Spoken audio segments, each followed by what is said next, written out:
마태복음 2장 1절부터의 말씀을 공부하겠습니다. 우리 마태복음 2장 1절을 다 같이 읽겠습니다.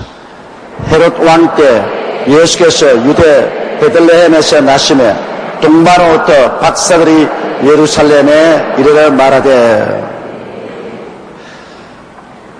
여러분, 모든 일에는 하나님이 정하신 시기와 때가 있습니다. 예수님의 탄생하심은 예수님 태어나기 600 내지 700년 전에 분명하게 예언되어 있습니다.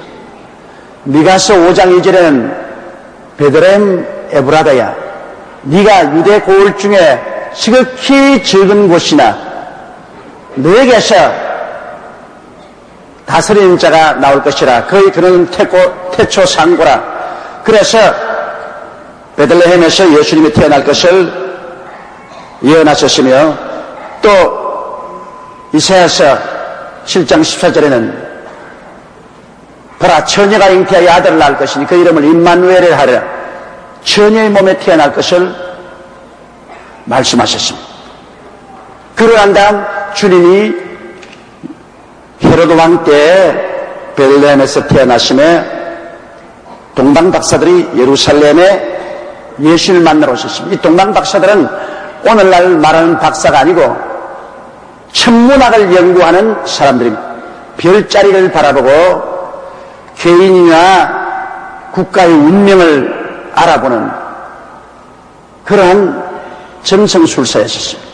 이 사람들이 별을 보고 세계에서 일어날 사건들을 예언을 한 점성술사였습니다.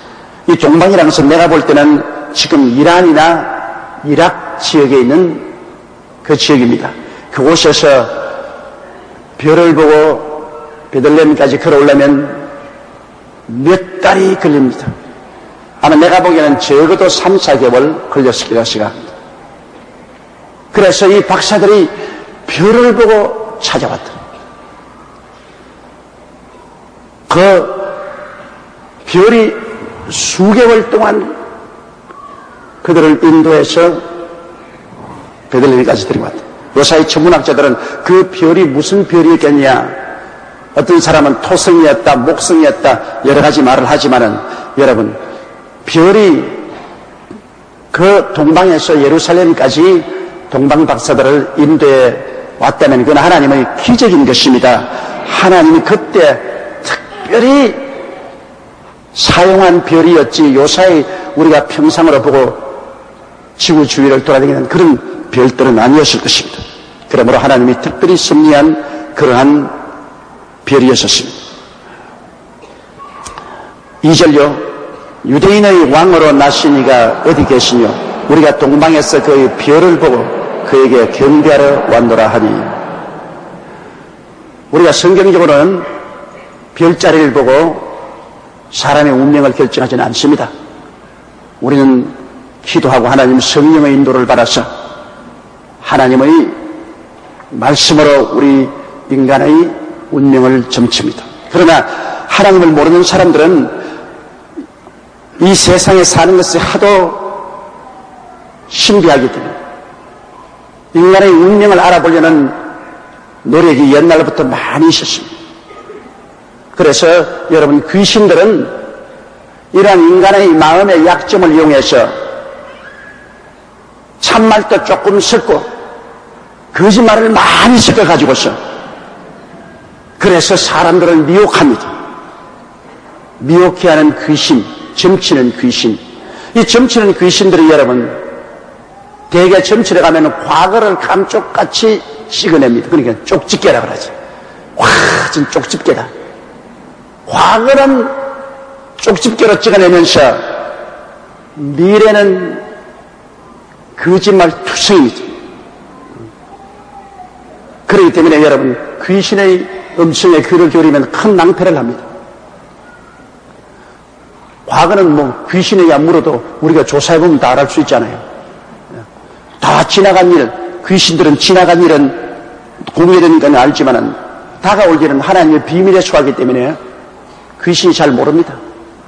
이러기 때문에 다가올 일에 대해서는 귀신이 거짓말을 하죠. 또 사람들은 인간의 운명을 알아보기 위해서 손금도 봅니다. 내가 불광동에서 목회할 때인데요. 그때 육군사관학교 내연기관 자동차 엔진 기관 교수로 계시는 이 교수라는 분이 있었어요. 그런데 그분 아주 똑똑하고 교육을 많이 받은 사람. 일정 시간 일본 미쓰비시 회사에서 비행기 테스트 파일럿이었었어요. 그랬는데 이분이 술만 먹으면 손금을 보는 거예요. 근데 그 부인이 우리 교회에 열심히 나갔어요. 그래서 기도를 많이 하니까 부인이 교회에 나오는 것이 굉장히 미워가지고서 교회까지 찾아와서 부인을 그냥 강제로 끌고 가고 그랬는데 그분이 하루 내게 와서 그런 말을 해요. 나는 예수를 안 믿어도 술만 먹으면 희한한 힘이 내게 임하여서 눈이 열리면서 사람 손금을 보고 사람 운명과 팔자를 본다. 그럼 내가 물었습니다. 그럼 당신 팔자는 어떻소? 당신 팔자는 좋을 것이라고 말했어? 나쁠 것이라고 말했어? 그 말은 못해요. 내가 그랬어. 팔자를 고치는 것은 예수 믿고 하나님께 나와야 고치는 것이지 손금 보고 팔자를 고치는 거 아니요. 그러니까 나를 보고 하는 말이 그럼 예수 믿으면 돈 잘 벌어집니까? 그랬어. 예수 믿고 구원받으면 하나님이 돈벌이도 잘하게 만들어주지 뭐. 안 해줄 리가 있냐? 그러니까 돈 잘 벌겠다고 교회를 나왔어. 나중에는 우리 교회 장로까지 되었다가 세상을 떴습니다. 근데 그건 희한해요. 술만 먹으면 귀신이 임해가지고서 손금을 보는 거예요. 그래서 손금을 보는 이런 것도 어떠한 통계학적인 것이라고 하지만은 또한 귀신이 임해가지고서 보는 것으로 거짓투성입니다. 이것도 우리가 거기에 미혹되지 말아야 됩니다. 또 어떠한 사람은 태어날 생일과 이름 석자를 가지고 풀어서 운명을 봐요. 그런데 그것도 맞을 때도 있고 안 맞을 때도 있어요. 나는 폐병리에서 어려울 때 성령풀이해서 운명을 보는 그곳에 갔어요. 친구들하고. 뭐 기왕 이판 저판 사판이니까는 보자. 나를 30세를 넘기지 못한다 그랬어. 당신은 30살이 되기 전에 이 세상을 뜨겠다. 다이아나 공주보다 더 빨리 가라 그래요.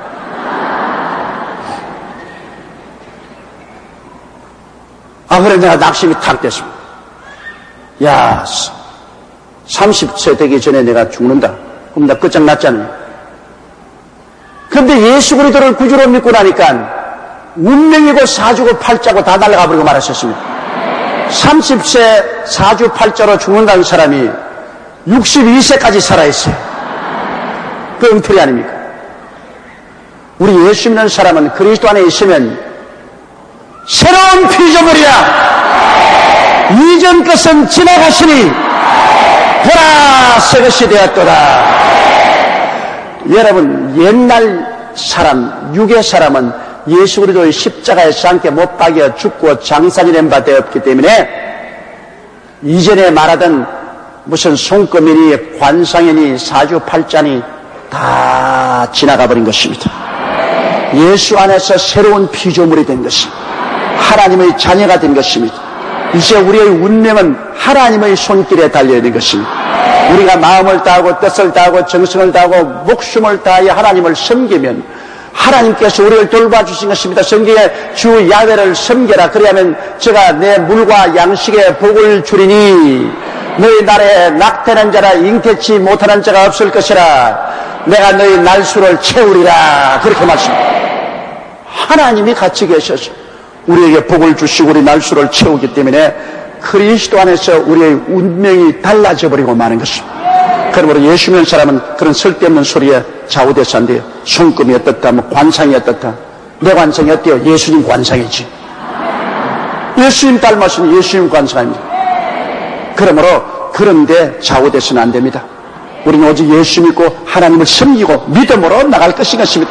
할 수 있거든요. 무슨 말이냐? 믿는 자에게는 능치 못하심이 없나니라. 내 믿음대로 될지어다. 그렇게 우리가 믿음으로 나가고 마음이 평안히 가져야지. 괜히 그 쓸데없는 데 돌아다니면서 돈 내버리지 말아요. 사주팔자 온 사람 자기 팔자는 왜 못 봐요? 그래야 추운데 길거리에 쪼그리고 앉아가 본다고 해야 되는. 지 팔자는 빨리 보고 좋게 해방되지. 지 팔자는 개 팔자면서 나무 팔자 봐준다고 야단법승하는 그거 우습지 않아요? 눈 뜨고 살아도 힘든데 눈 감은 사람에게 물으러 갑니다. 눈 감은 사람에게. 이런데. 눈 뜨고도 살기 힘든데 눈 감은 사람에게 어떻게 내 앞날을 봐달라고 합니까?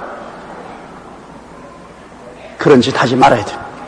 우리는 우리에게 알파와 오메가 되시고 처음과 나중이 되시고 시작과 끝이 되시는 우리 하나님께 우리 일생을 맡겨버려 드리겠습니다.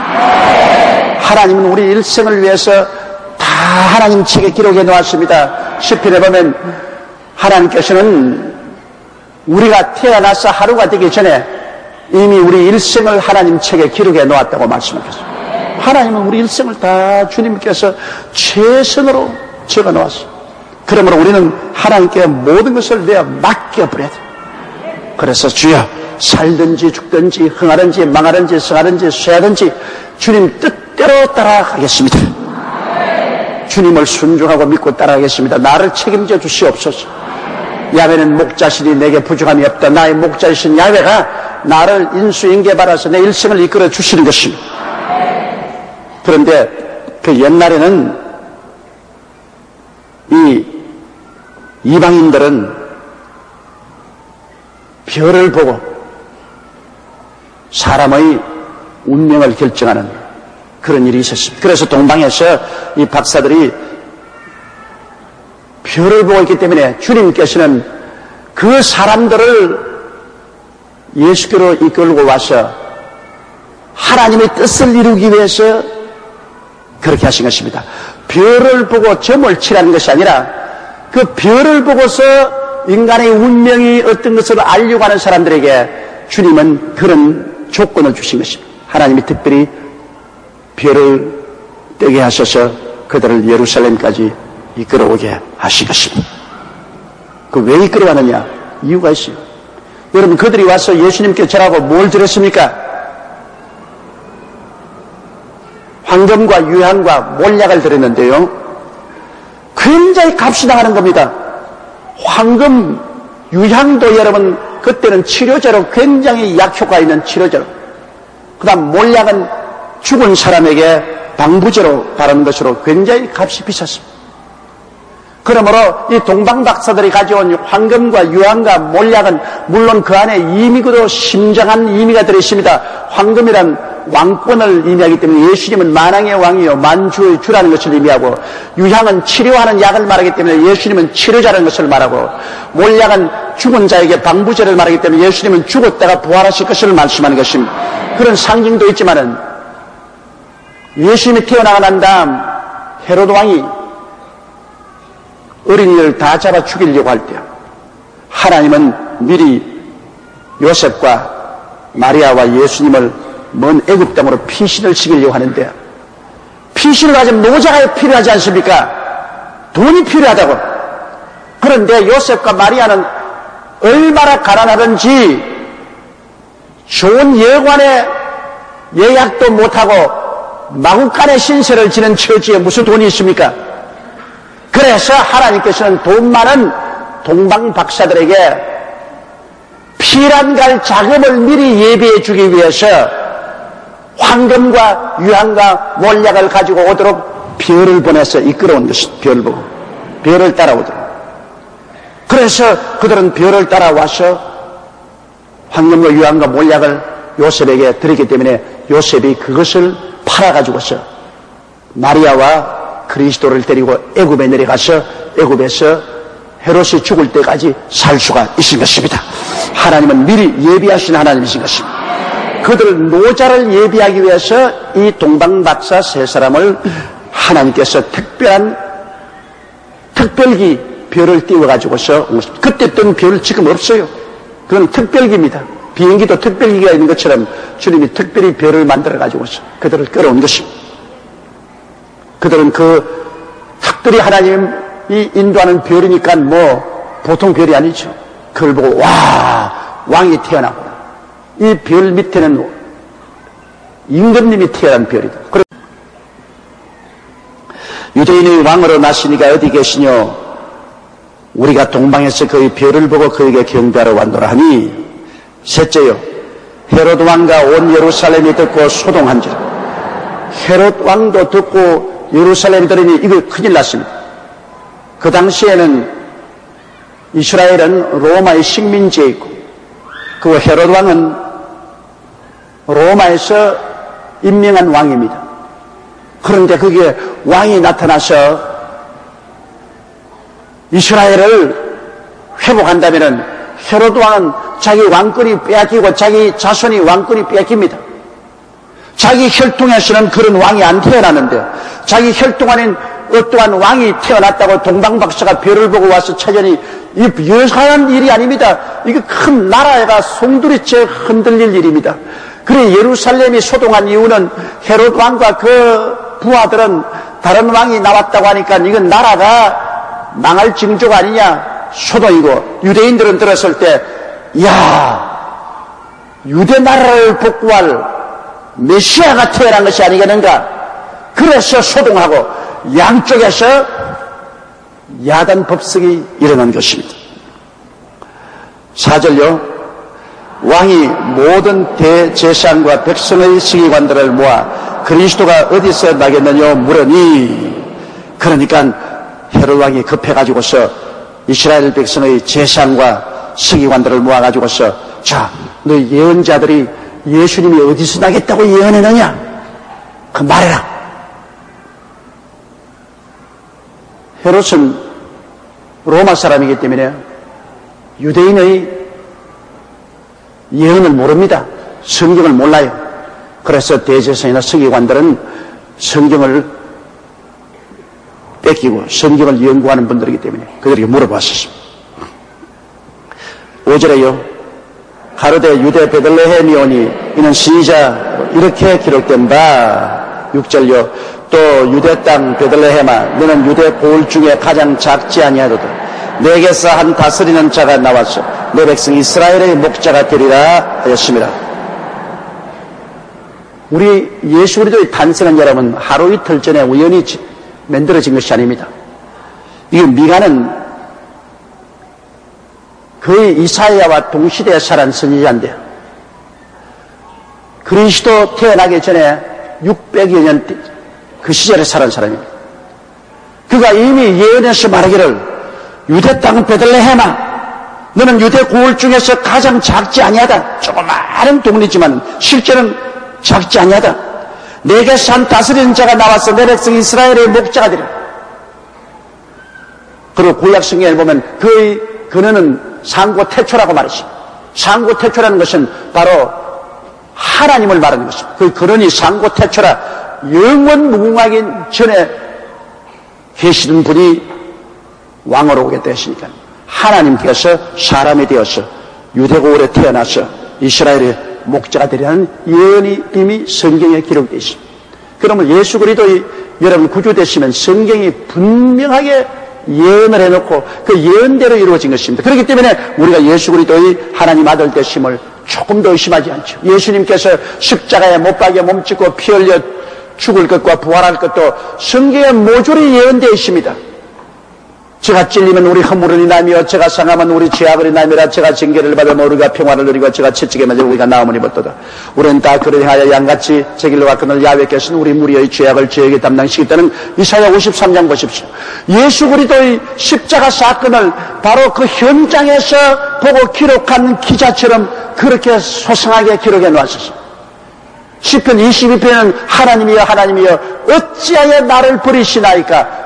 예수님이 십자가에서 외친 그 소리로부터 시작해가지고서 그리스도께서 십자가에 고난당하신 모습을 상세하게 기록해 놓았습니다. 그러므로 예수 그리스도의 탄생과 죽으심과 부활하심은 어떤 사람이 우연히 머리로 연구해서 소설로 적은 것이 아닙니다. 하루 이틀에 뿌리를 둔 것이 아닙니다. 그리스도의 구조되심은 벌써 아담과 하와가 타락할 그때부터 시작해서 하나님이 외치신 것입니다. 요한계시록에 보면은 주님께서 만세전에 죽임을 당한 어린 양이라고 말했습니다. 벌써 만세전에 인간을 하나님이 세상에 내놓기 전에 벌써 인간이 타락할 것을 아시고 하나님께서는 예수 그리스도를 우리의 구세주로 보내기로 작정하셨다는 것입니다. 그런데 요사이 갑자기 만들어진 구세주가 너무 많아요. 나는 동방의 여인이다. 나는 현대판 재림주다. 이런 가짜들이 너무 많아요. 그건 뿌리가 없어요. 뿌리도 없이 갑자기 나와가지고서 예수님보다 자기가 더 훌륭하다. 예수님은 실패했다.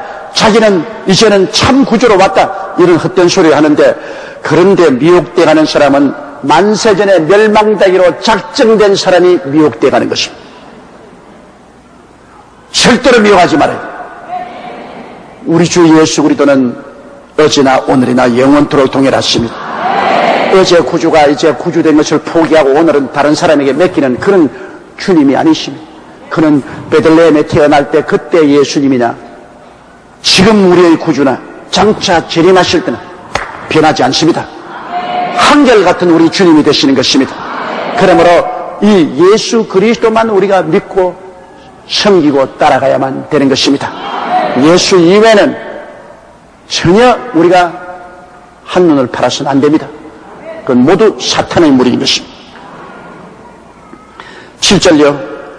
이에 헤롯이 가만히 박사들을 불러 별이 나타난 때를 자세히 묻고, 헤롯은 자기 왕권이 흔들립니다. 새로운 왕이 나타났다 했는데 자기가 아들을 낳았으면 그걸 보고 왔다고 생각했는데 자기가 아들 낳지도 않았는데 새로 왕이 나타났다고 그러니까 언제 별이 나타났나 자세히 알아서 이걸 잡아야겠다.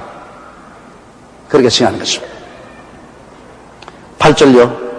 베들레헴으로 보내며 이르되 가서 아기에게 대하여 자세히 알아보고 찾거든 내게 보하여 나도 가서 그에게 경배하게 하라. 그런 약식발이고 거짓된 말을 합니다. 대개 왕이나 정치가들은 거짓말을 잘해요.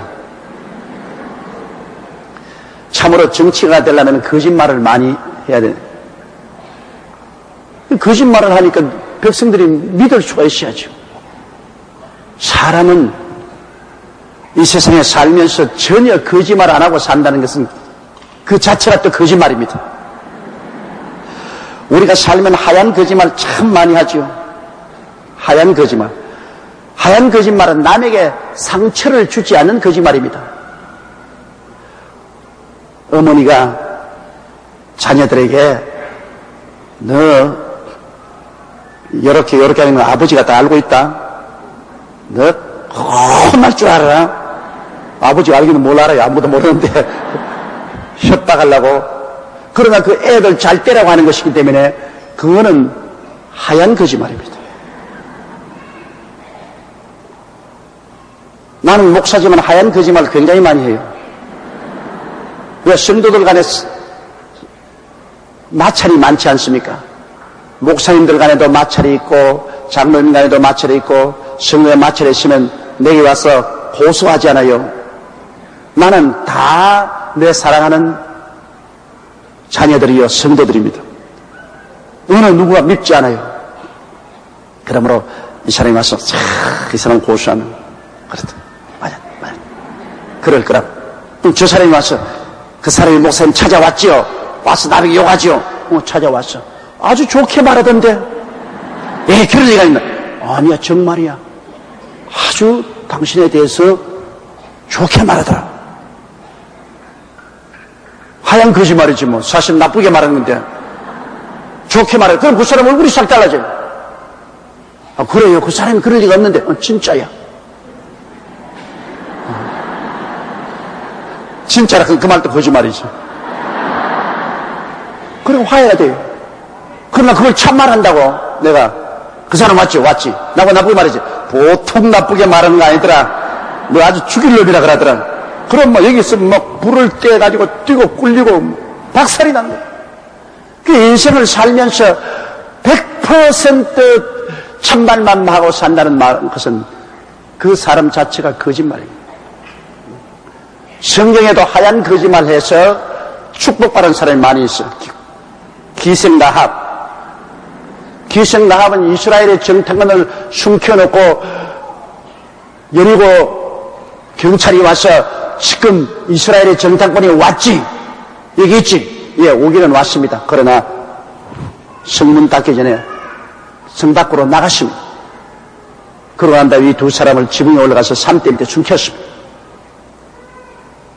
그런데 하얀 거짓말 해가지고서 세세토록 믿음의 조상의 반열에 들어서게 된 것입니다. 어찌할 도리가 없죠. 아, 여기 숨어있어요. 와서 잡아가세요. 그랬더라면 기생라합과 그 온 가족은 이스라엘이 쳐들어왔을 때 다 멸망받고 말았을 것입니다. 인생을 산다는 것이 진리를 따라 산다는 것 참으로 너무너무나 힘듭니다. 이렇저렇 따져보면 예수 그리스도의 보혈 아니고는 구원받을 사람 한 사람도 없어요. 예수님의 십자가 보혈 은혜 안 하고는 머리칼같이 모든 행동을 따져가 구원받을 사람이 누가 있어요? 여러분 가운데 인생을 살면서 거짓말 한 번도 안 해본 사람 한번 손 들어보세요. 없죠. 여러분은 정상적인 사람들인 것입니다. 내가 대전에서 죄 한 번도 안 지은 사람 손 들으니까 35세 된 남자가 손을 드는데 그 사람 알고 보니까 미친 사람이라. 그 미친 놈만 자기가 죄 안 지었다고 손들지 정상적인 사람은 다 죄인이요. 그러니 우리가 구주 없이 구원받겠습니까? 우리 대신 십자가를 짊어지고 몸짓고 피를 흘려 돌아가신 예수님 아니고 구원을 받겠습니까? 거짓말도 나쁜 거짓말은 빨간 거짓말. 그 남을 해치기 위해서 하는 거짓말. 남을 도적질하고 죽이고 멸망시키기 위해서 남을 해치기 위해서 하는 거짓말은 그건 새빨간 거짓말입니다. 이 빨간 거짓말은 이건 나빠요. 이것은 하나님 앞에 큰 범죄입니다. 그런데 이 헤롯 왕이 하는 말은 빨간 거짓말을 했습니다. 네 베들레헴에 가서 자세히 살펴보고 왕이 난 것을 발견하거든 내게 곧장 알려라. 나도 가서 경배하리라. 경배는 무슨 경배? 죽이려고 하는 9절에요. 박사들이 왕의 말을 듣고 갈새 동방에서 보던 그 별이 문득 앞서 인도하여 가다가 악이 있는 곳 위에 머물러 섰는지라. 별도 높은 별이 아니고 나지막한 데 뜬 모양이지. 그러니 베들레헴 짐승의 우리 위에 가서 별이 탁 중재. 별이 쫙 인도하는데 별만 쳐다보고 따라가다가 별이 그 위에 딱 중재하고 별빛이 밑으로 비추기에 그 야분이 바로 예수님이 태어난 그 짐승의 우리였다. 그러니 얼마나 긴 세월 동안 동방박사가 별을 보고 따라왔겠어요. 오다가 자고 잘 동안 그 별이 서 있다가 또 일어나서 또 부사보면 또 별이 비치고, 그러니 낮에는 자고, 낮에는 별이 안 보이잖아요. 밤에는 별 보고 걷고, 또 낮에는 자고, 이것을 적어도 석 달 이상 했는 것입니다. 완전히 올빼미가 돼서.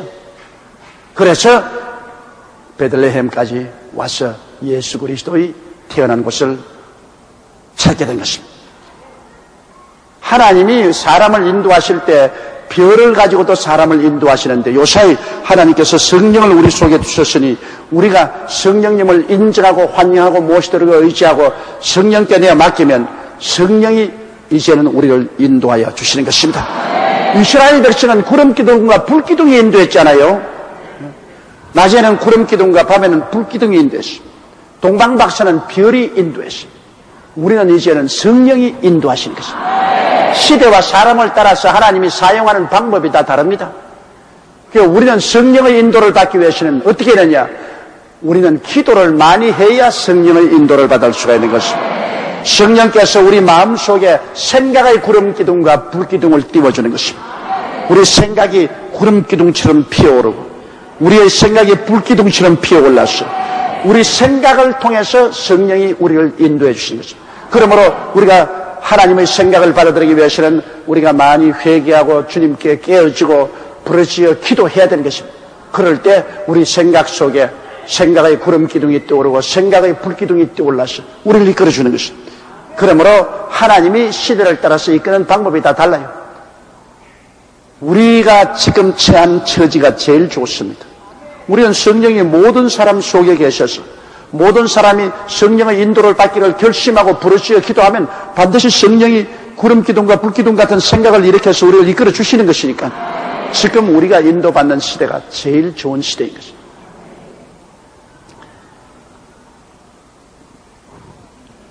그 다음 저희가 별을 보고 가장 크게 기뻐하고 기뻤다. 얼마나 기쁘겠어요. 석 달이 넘도록 별을 따라서 찾아왔다가 그 별이 중계하는 곳에 보니까 하나님 아들 예수님이 태어나 계신지라 그들이 수고한 보람이 있지 않습니까? 얼마나 기쁘고 기쁘겠습니까? 우리의 신앙생활에도 하나님의 성령이 인도해서 참으로 희한하게 탁 일이 될 때 얼마나 마음이 신기하고 기쁜지 몰라요. 하나님의 성령이 맞춰줄 때. 여러분, 우리 전번 주일날 3부 예배 때 여기에 독창을 부르신 교수님, 그 교수님이 저기 앉아서 내 설교를 들었어요. 그 내가 설교를 하면서 이렇게 보니까 별로 설교에 재미가 없는 것 같아. 밑을 보고 있고 뭐 손을 만지고 있고 뭐 이러고 있어요. 여러분, 내가 여기서 많이 있으니까 조목사 안 보이지 싶어도 40년을 이 일만 했기 때문에 눈이 독수리 눈이요. 보면 졸고 앉는 거 다 보여요. 보여도 여북 피곤해서 자겠느냐? 아버지 품에 와서 자니 내버려 둬라. 그건 안 깨우지. 안 깨웠다고 해서 이런 거 목사가 못 봤지 싶어도 다 봤다고. 그래서 내가 설교하면서 이렇게 보니까 혼자 장난치고 있더라고. 그래서 뭐 노래하시는 교수님이니까 무슨 신앙이 별로 있겠나 그래서 그 다음에 병자 위한 기도하는데요.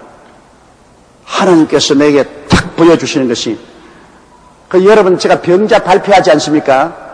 그게 마음속에 성령의 구름 기둥과 불 기둥처럼 이렇게 올라옵니다. 안 올라오면 못하죠. 그런데 확 이렇게 계시가 마음속에 생각을 통해서 올라오는데 오늘 무좀을 고치겠다. 그런데 오늘 무좀은 특별 무좀이다. 손톱하고 발톱에 드는 무좀이다. 나는 손톱과 발톱에 무좀 든 거 본 적도 없어요. 그런 거 들은 적도 없어요. 그래서 그날 내가 그 이야기 했거든. 오늘 손톱과 발톱에 무좀 든 사람 보니 이 사람이 막 와닥 한 거야. 내내 이렇게 장난치고 있다가 왜냐? 완전히 손톱과 발톱에 무좀이 들어있어요. 손톱과 발톱이 막 완전히 막 무좀이 들어서 막 영set 하얗게 되어 있어요. 어떻게 아나? 와, 하나님이 내가 손톱과 발톱에 무좀 있는 거 어떻게 아나? 그래가 정신이 빠져드는 거예요. 그래, 그 다음 내 사무실에 와서, 와, 겁이 난다. 뭐 전율이 온다. 와, 하나님이 내 속을 다 들여다보고 있는 것 같다고. 들여다보고 있지 않다고 어떻게 있어요. 하나님이 손톱과 발톱에 무좀 든 것 알았다고 해서 그것 때문에 기겁을 하고, 와, 오늘 은혜를 굉장히 받았다 그럽니다.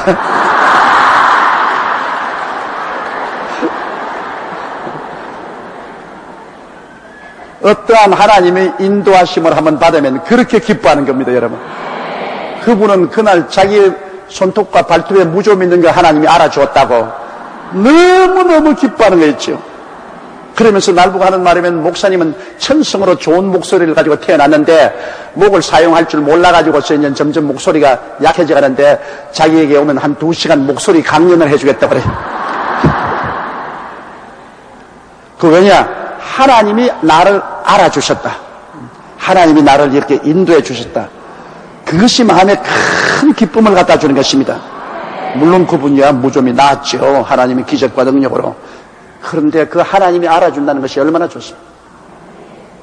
여러분께서 하나님이 인도하시는 신기한 꿈을 꾸고 그 꿈대로 탁 맞아떨어지면 와, 하나님이 살아계시구나, 하나님이 나와 같이 계시구나. 아주 굉장히 감격적이잖아요. 그러므로 하나님의 인도함을 받으면 그 즐거움이 넘칩니다. 성령으로 인도함을 받는 자는 곧 하나님의 아들이라고 했으니까 내가 구원받은 확신이 더 쓰고 기뻐지는 것입니다. 이 사람들은 별을 보고 하나님의 인도를 받은 것을 알고 가장 크게 기뻐하고 기뻐했었습니다. 11절요. 집에 들어가 아기와 그 모친 마리아의 함께 있는 것을 보고 엎드려 아기에게 경배하고 보배압을 열어 황금과 유향과 몰약을 예물로 드리니라. 그래서 그 짐승의 우리에 들어가서 보니 아기와 그 모친 마리아의 함께 있는 것을 보았다. 요셉은 왜 가는지 요셉 말은 없어요. 요셉은 양아버지이기 때문에 별로 중요하지 않은가 봅니다. 그러니까 그 어머니 마리아와 예수님이 함께 있는 것을 보았다. 어린아이의 교육은 어머니에서 이루어집니다. 그렇기 때문에 유대인은 아버지가 유대인이고 어머니가 이방인이면 그 자손은 유대인이 아닙니다. 그러나 아버지가 이방인이라도 어머니가 유대인이면 그 자녀는 유대인으로 시민권을 오늘날 또 주는 것입니다. 어린아이의 형성은 어머니에게 절대적으로依존되는 것은, 왜냐하면 어머니 젖꼭지 물고 말을 배우니까. 어머니가 서울말씨를 쓰면 젖꼭지 물고 어린아이가 서울말을 하고, 어머니가 경상도 사투리를 하면 젖꼭지 물고 배울 때 경상도 사투리를 합니다. 난 너무너무 놀랐어요. 내 매제가 그렇습니다. 내 여동생이 경상도 사람 아닙니까? 내가 경상도 사람인데 내 동생도 경상도 사람이죠.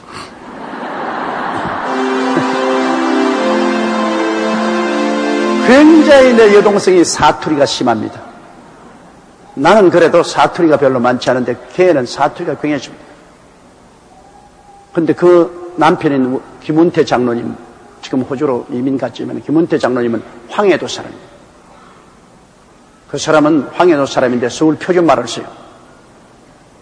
근데 그 집에 어린아이들이 어릴 때 내가 집에 가면은 왜 아저씨에 오십니까? 그러면 서울에 살면서 완전히 경상도 사투리를 써요. 근데 가면 이 서울에 살면서 이게 뭐야? 전부 경상도 사투리를 쓴다. 그런데 집에서 늘 엄마하고 같이 있으니까 엄마를 닮아가지고서 완전히 경상도 사투리 액센트를 쓰는 겁니다. 이제 컸으니까 학교 가서 이제 서울말 배웠죠. 완전히 엄마의 영향력을 받았죠. 그리고 또 마누라가 경상도 사투리 있으면 남편이 또 많이 경상도 사투리 따라한다. 마누라가 많이. SBS에 신바람 쨍쨍 그런데 거기 나오는 미국 사람이 한 사람이 있어요. 경상도 사투리를 얼마나 하는지 말도 못해 미국 사람인데. 최근에 한국인으로 귀화했다 하는데 국제 변호사인데 또 미국 사람이 안 그런 게 그렇지. 저보다 경상도 말을 더 잘해요. 저는 경상도 말 거의 다 잊어버렸어요. 그런데 그 부인이 경상도 여자예요. 그러니까 그 부인에게서 경상도 말을 배워가지고서 서울에 있으면서 완전히 경상도 사투리인데 미국 사람이 경상도 사투리 그렇게 잘하는 사람 처음 봤어 내가. 그러니까 어찌하든지 남자는 여자의 품 안에서 변화를 받습니다. 어머니 품에서 변화를 받고 아내의 품에서 변화를 받고.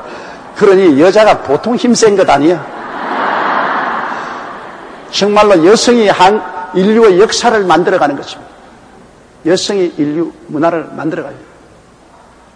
애굽에 백화점 100만 장자가 그것도 다이아나 따라가다가 같이 안 죽었습니까? 다이아나만 안 따라다녔으면 안 죽었을 것인데. 정말로 나라가 잘 되려면 여성이 잘 돼야 돼요. 나라가 부강하려도 여성이 올바르게 쓰면 부강이 돼. 그러나 여성이 호화사치 낭비하고 방탕하면 그만 다 망해버려. 가정도 망하고 남자도 다 망해.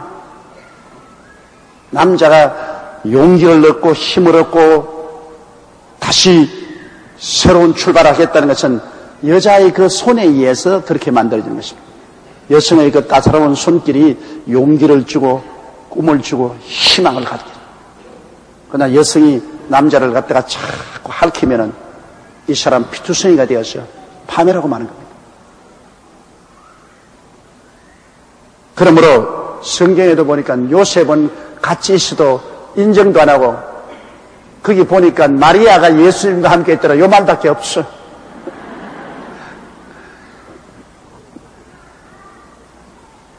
자, 그래서 이 사람들이 엎드려서 아기에게 경배하고 그 아기가 왕으로 태어난 것이기 때문에 경배하고 보배합을 열어서 황금과 유약과 몰약을 예물로 드리니라.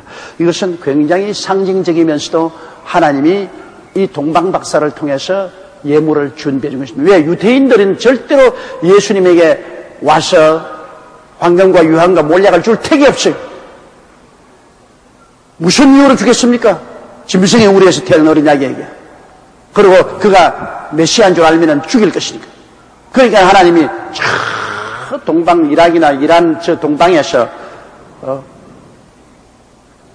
천문학을 연구하는 부자들을 불러다가 그 머나먼 길에 황금과 유황과 몰약을 가지고 오도록 만드는 것입니다.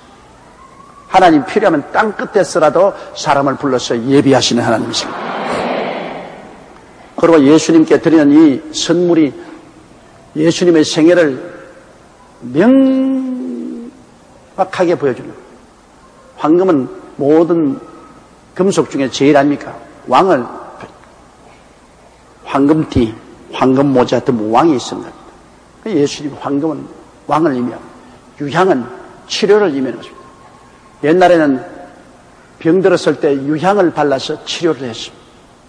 길리앗에서 유향이 없느냐? 왜 내 백성이 치료함을 받지 못했냐고 성경은 탄식하고 있는 것입니다. 그러므로 예수님은 치료자라는 것입니다. 예수님은 왕이시며 예수님은 치료자다. 그 훗날 예수님의 사역을 보십시오. 예수님은 가는 곳마다 치료했습니다. 영과 마음과 몸을 치료했습니다. 예수님 유향을 예수님께 드렸습니다. 몰약은 죽은 사람 방부제입니다. 예수님께서는 우리를 위해서 죽으셨다. 썩음을 보지 않고 부활하실 것을 상기하는 것입니다. 그러므로 이 선물이 예언한 대로 그대로 된 것입니다. 그러나 또 이 세 가지 선물이 똑같이 굉장히 고가입니다. 값이 비쌉니다. 황금과 유황과 몰약이 다 굉장히 값이 비싸기 때문에 이걸 팔아가지고서 세 식구가 애굽에 내려가서 오랫동안 어려움 없이 살 수 있었던 것입니다. 그러므로 하나님은 미리 아시는 거로 미리 다 예비해 주시는 하나님이신 것입니다. 그 다음 12절에요. 꿈에 헤로데게로 돌아가지 말라 지시함을 받아 다른 길로 고국에 돌아가니라. 전에도 말씀해드렸거니와 가장 중요한 계시는 꿈으로 언제 주셨습니다. 가장 중요한 계시는 환상도 아니고 예언도 아니고 꿈으로 주셨습니다. 어떻게 그러냐? 여러분, 하나님의 아들 예수님을 취급하는 계시야말로 그것보다 더 중요한 계시가 되어 있습니까? 그런데 언제나 예수님에 대한 가장 중대하고 정확한 계시를 보여주려고 할 때는 하나님이 꿈을 성해서 요셉에게 꿈에 나타나서 사자가 마리아 데려오기를 두려워하지 말라 그랬죠. 그 다음에는 또 여기 베들레헴에서 꿈에 나타나셔서 이 동방박사에게 꿈에 나타나셔서 헤로데에게 돌아가지 마라 지시하셨죠. 하나님은 가장 정확하고 중요한 계시를 주실 때는 꿈을 사용하셨습니다. 꿈이 제일 정확하죠. 왜냐하면 평소에는 여러분 생각이 많으니까 여러 가지 생각이 흩어지지 않습니까? 잘 때는 이 마음이 쉬니까 하나님께서 쉽게 말씀을 할 수가 있는 것입니다. 그래, 여러분 평생에 살면서 예수 믿는 사람들은 하나님으로부터 꿈 계시를 한두 번은 받는 것입니다. 많이는 못 받아도 한두 번은 받을 거예요. 저도 간혹 가다가 꿈이 맞을 때가 있어요. 그러나 보통으로는 나는 꿈이 안 맞아요. 참 답답한 일인데 이 여의도 순복음교회 조영기 목사에게 하나님이 꿈으로 착착 보여주시면 얼마나 좋겠어요. 그런데 하나님은 제게는 언제나 구름 기둥과 불 기둥으로 보여주십니다. 나는 기도하는 마음속에 하나님의 생각이 구름 기둥과 불 기둥처럼 올라오는 것입니다.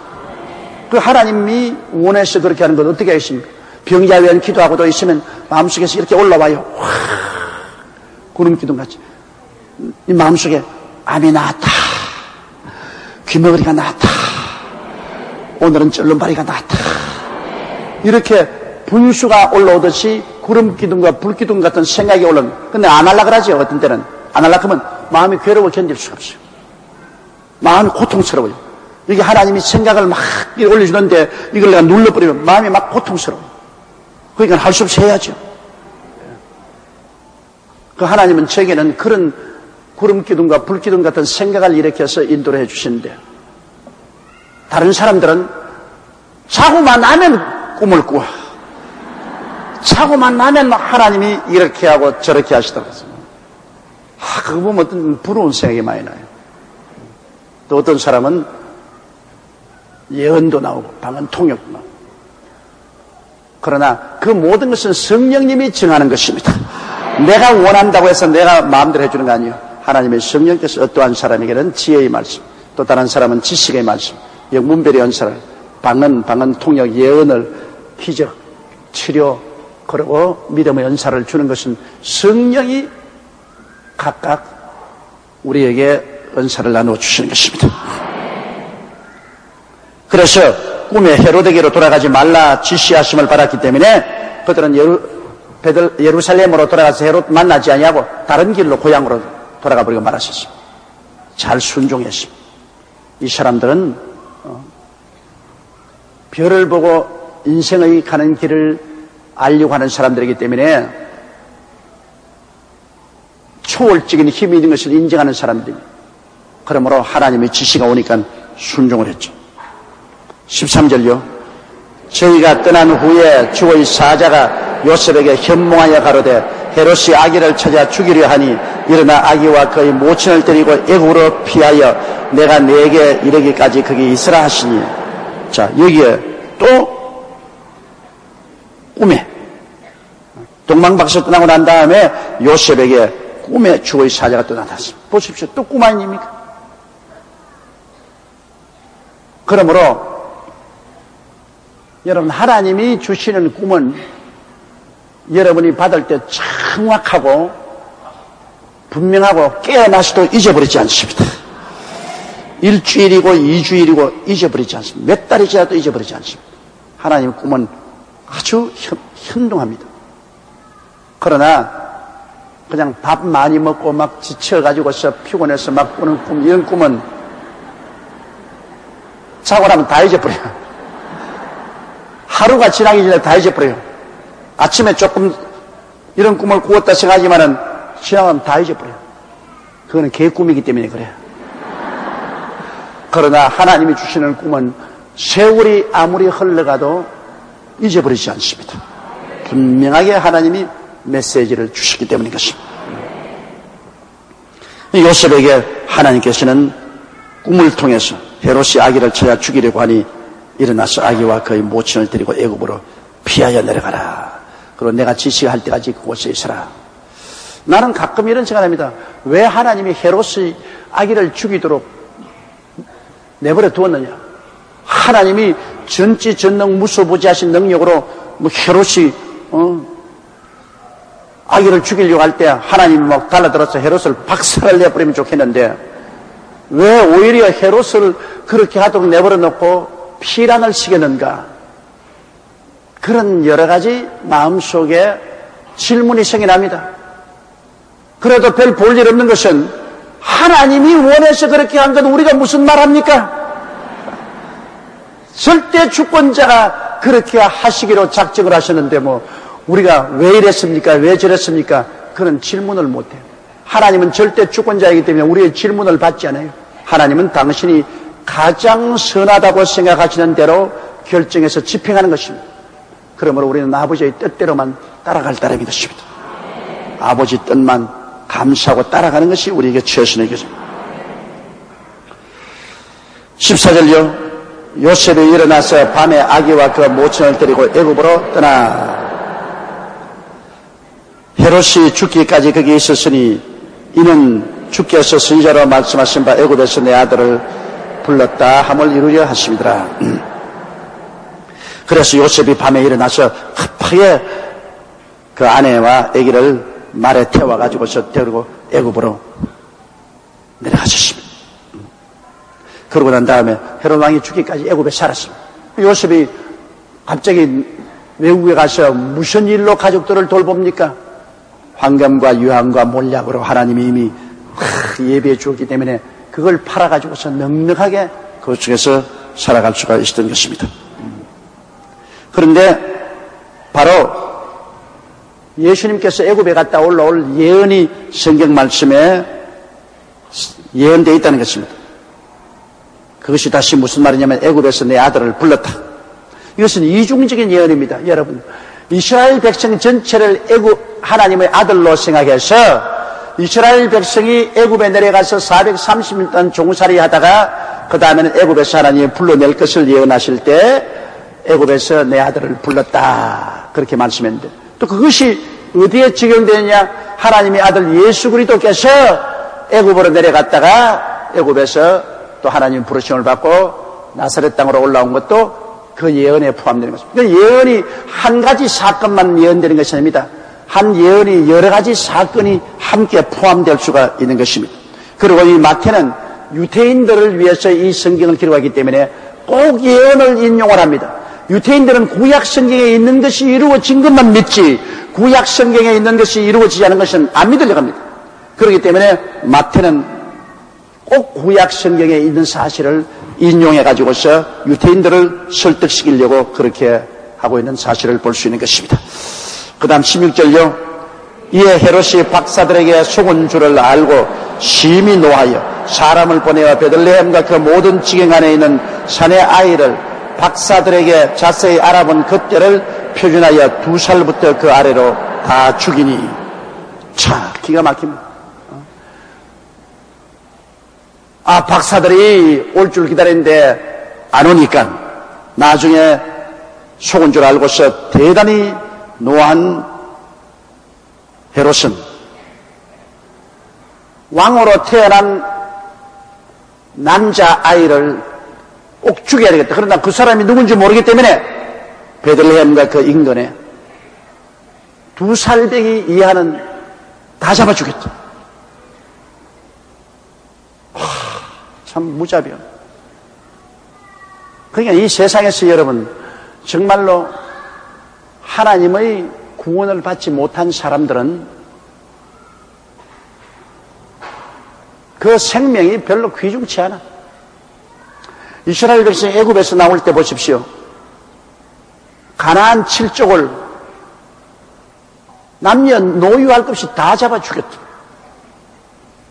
하나님은 당신이 택하고 당신이 구원한 백성이 귀하고 귀하고 귀하지 하나님께 구원받지 못한 택함받지 못한 사람은 그 생명이 짐승과 같이 생각하는 겁니다. 귀하게 생각 안 해요. 하나님께서 아말렉을 쳐서 멸할 때 어린아이까지 다 죽이라고 그랬습니다. 여러분 구약시대의 그 성경사항을 보면 몸서리가 칩니다. 어떤 데 겁이 나요. 이거 이스라엘 백성을 세우기 위해서 그게 회방되는 민족은 남녀 노유 없이 다 죽이라. 왜 그랬을까? 질문할 거 없어요. 전능한 하나님이 하시는데 우리가 무슨 잔소리가 많아요. 하나님은 믿지 않는 사람은 믿는 자의 바보로 생각하는 것입니다. 왜? 그건 내 말이 아닙니다. 여호수아와 갈렙이 그랬습니다. 가나안 족속을 보고 저들은 우리의 밥이라 들어가서 점령하자. 믿지 않는 자는 믿는 자의 밥입니다. 하나님은 그렇게 생각하세요. 믿지 않은 자의 생명은 그렇게 귀중하게 생각하잖아요. 믿는 자의 생명은 하나님이 굉장히 귀중하게 생각해요. 그러니까 우리 하나님은 한없이 사랑과 자비의 하나님이시지만은 한없이 무서운 하나님이시죠. 무서운 하나님.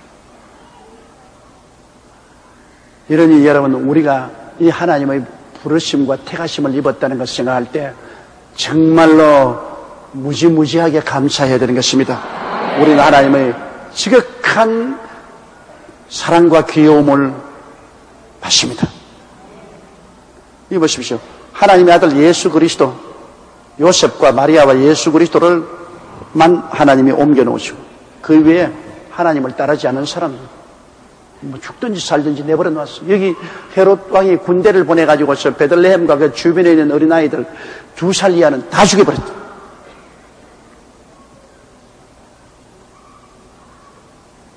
그러므로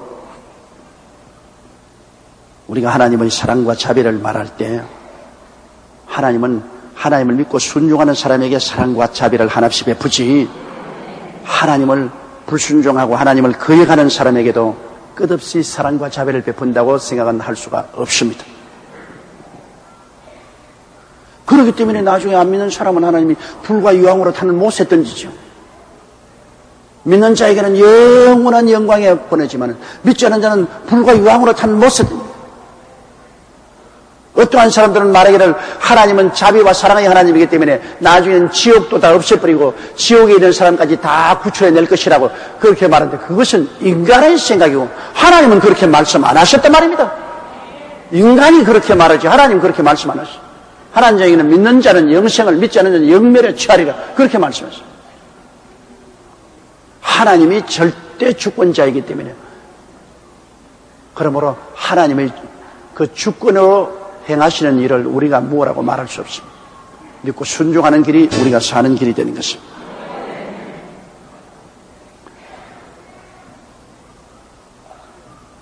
그 다음 17절요. 이에 선지자 에레미야로 말씀하신 라마에서 슬퍼하고 크게 통곡하는 소리가 들리니 라헬이 그 자식을 위하여 애곡하는 것이다. 그가 자식이 없으므로 위로받기를 거절하였다 함이 이루어지느니라. 여러분, 이 말도 에레미야서 31장 15절에 예언된 말씀인데, 이것도 두 가지 의미로 예언된 것입니다. 라헬이라는 것은 야곱의 아내요, 바로 이스라엘의 어머니 아닙니까? 그런데 이것은 이스라엘이 포로로 잡혀갈 것을 제1차로 예언된 것입니다. 이스라엘이 망하고 북이스라엘, 남유다가 망해서 하나는 아수르로, 하나는 바벨론으로 다 포로로 잡혀. 그래서 이스라엘의 어머니 된 라헬이 통곡을 할 것이라는 것을 예언한 것입니다. 이스라엘이 포로로 잡혀갈 것을 예언했는데, 이 이중적인 예언의 적용입니다.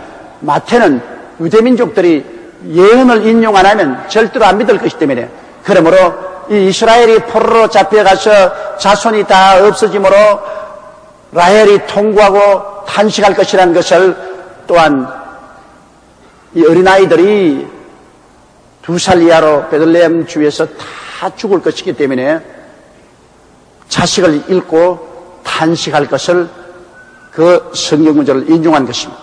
19절요.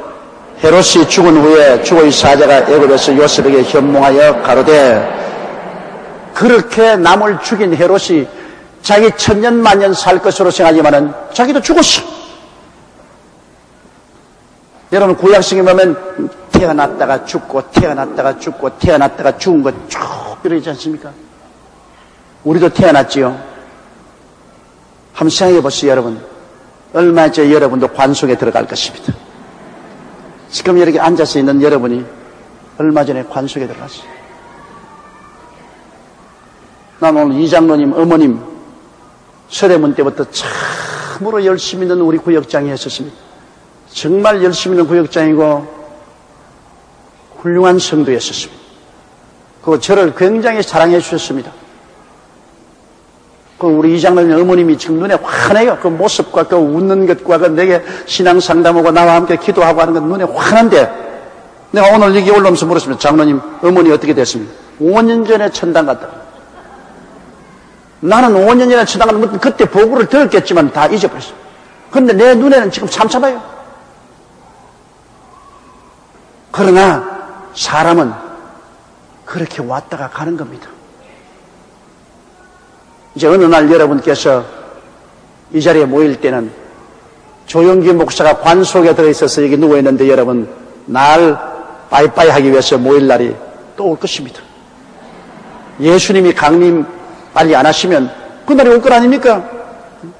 여기 계신 여러분 대다수가 저보다 나이가 젊으니까 그날에 와서 며칠 후 조 목사 요단강 건너가 만나죠. 별도리 없습니다. 그날이 옵니다. 신속히 인생은 지나갑니다. 이러므로 이 세상에 안 죽을 사람이 누가 있습니까? 누가 큰 소리 합니까, 여러분? 누가 감히 하나님을 향하여 내 주먹을 믿어라, 하나님이 어디 계시냐, 그런 금방진 소리 하느냐는 것입니다. 왜냐? 이 육신의 장막집 죽으면 즉시로 하나님 앞에 심판받아야 될 것이다. 우리 모두가 다 하나님 심판대 앞에 서야 되는데 누가 큰 소리 해요? 큰 소리 할 건 하나도 없죠.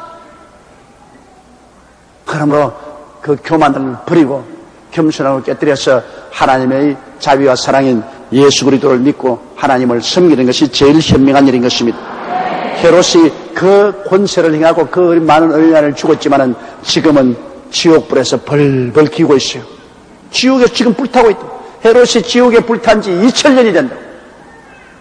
얼마나 고통스럽겠습니까? 그래서 헤롯이 죽었고 하나님의 사자가 애굽에서 요셉에게 또 꿈에 나타나서 가로되 20절요 일어나 아기와 그 모친을 데리고 이스라엘 땅으로 가라. 아기의 목숨을 찾던 자들이 죽었느니라 하시니. 자, 하나님이 인생을 이렇게 인도하십니다. 주께서 내 길 인도하시네. 주께서 내 길 인도하시네. 내가 악을 버리고 착한 생활할 때 주께서 내 길 인도하시네. 여러분, 주님께서는 이처럼 우리의 앞날을 인도하기를 원하시는 것입니다. 성경은 하나님의 성령으로 인도함을 받는 그들은 곧 하나님의 아들이라고 말씀한 것입니다. 이것은 우리가 하나님의 아들이 되면 하나님이 성령으로 인도하기를 원하시는 것입니다. 우리가 하나님이 인도해 줄 것을 믿고 그 인도를 간절히 바라고 기도하면 주님께서 모든 일에 우리를 인도하여 주시는 것입니다. 여기에 보십시오. 하나님께서 요셉과 마리아를 예수님을 품에 품고 있으니까 그들이 애굽에 내려가고 또 올라올 것을 다 인도했지 않습니까? 여러분도 예수님을 품고 있으면 주님이 인도하시는 것입니다. 여러분이 귀해서 그런 것이 아니라 여러분이 마음속에 품고 계시는 예수님이 귀하기 때문에 여러분을 인도하시는 것입니다. 안 믿는 사람 인도할 것이라는 약속은 없습니다. 예수님을 품고 있으니까 그리스도의 영광을 위해서 하나님이 여러분을 인도하여 주시는 것입니다. 21절에요. 요셉이 일어나 아기와 그 모친을 데리고 이스라엘 땅으로 들어오니라. 하나님이 성령이 인도하시면 두려울 것 없죠. 그러니 안심하고 이스라엘 땅으로 돌아올 수가 있습니다. 여러분, 그때야 오늘같이 라디오도 없고 텔레비도 없고 신문이 없으니까 헤롯이 죽었는지 안 죽었는지 알 택이 없죠. 그러나 꿈에 천사가 나타나서 그 정보를 다 제공해 주므로 마음이 안심을 하고 예루살렘으로 돌아올 수 있습니다. 그러므로 우리가 알지 못하는 정보를 하나님은 다 알고 계시기 때문에 우리가 하나님께 기도하면 하나님이 그 정보를 우리에게 허락하여 주시는 것입니다. 우리를 인도해 주시는 것입니다. 22절요.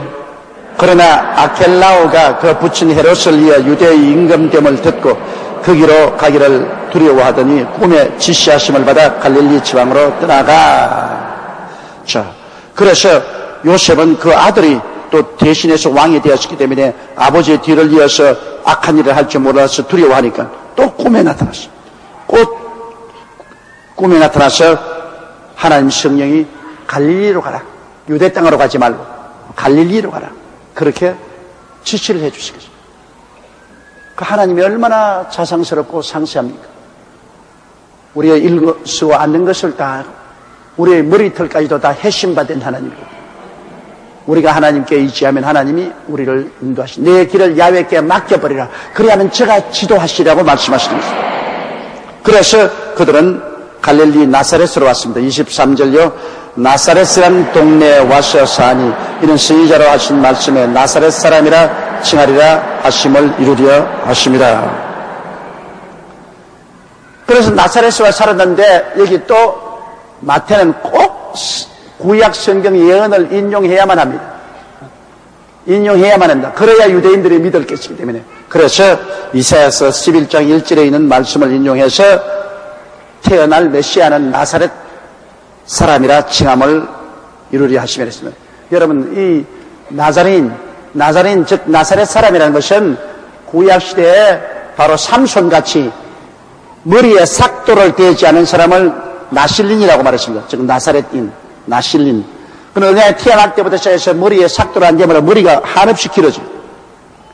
그래서 그 나실린은 포도주와 독주를 마시지 아니하고 온전히 주님께 헌신한 그러한 것을 표시하는 것이 바로 나실린입니다. 예수님은 나실린이었습니다. 예수님은 머리에 삭도를 대지 않고 예수의 머리 보십시오. 예수의 머리가 길지 않았었습니다. 예수님은 일생을 온전히 하나님께 바친 나실린으로 살았습니다.